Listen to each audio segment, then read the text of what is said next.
قربانی کے جانور کا کوئی بھی حصہ، چاہے کھال ہو، گوشت، پائے، سری، کوئی بھی چیز، اگر آپ نے اس کو بیچ دیا، پیسوں کے بدلے بیچ دیا، تو وہ پیسے استعمال کرنا جائز نہیں ہے، ان پیسوں کا صدقہ دینا واجب ہے۔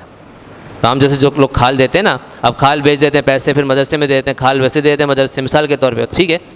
اچھا، لیکن حتیٰ کہ گوشت بھی، اگر آپ نے گوشت بیچا ہے نا تو اس کے پیسے بھی آپ استعمال نہیں کر سکتے، لیکن ویسے وہ چیز آپ دے سکتے ہو کسی کو، اور ویسے خود بھی استعمال کر سکتے ہو۔ گوشت جیسے ہم خود استعمال کر سکتے ہیں، پائے بھی استعمال کر سکتے ہیں، سری بھی استعمال کر سکتے ہیں، کھال بھی استعمال کر سکتے ہیں۔ کھال اگر کوئی جانتا ہے اس کو استعمال کیسے کرنا ہے تو کھال خود بھی رکھ سکتا ہے،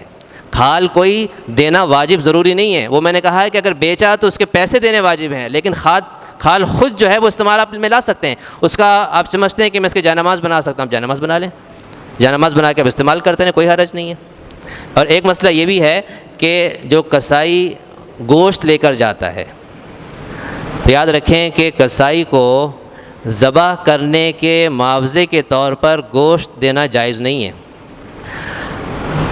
اگر آپ نے اس کو معاوضے میں گوشت دیا تو جتنا گوشت دیا ہے اتنی رقم، جو گوشت کی رقم بنتی ہے، اب وہ صدقہ کرنا آپ کے ذمہ واجب ہو جائے گا۔ تو اس لیے اس سے آپ طے کر رہے ہیں نا، آپ نے کہا میں کتنا دوں گا، 5,000 طے ہو گیا، ٹھیک ہے، آپ نے 5,000 پکڑا دیے، ختم، اس کا جو اس کی مزدوری مل گئی اس کو۔ اب اگر آپ اپنی خوشی سے کچھ کا گوشت دینا چاہیں دے سکتے ہیں، یعنی وہ یہ نہ سمجھے کہ یہ میرے ذبح کرنے کا، کاٹنے کا معاوضہ ہے، اگر یہ سوچ کے بولے گا تو اس کے لیے لینا بھی جائز نہیں، آپ کے لیے دینا بھی جائز نہیں ہے۔ بہت سے لوگ یہ دے رہے ہوتے ہیں۔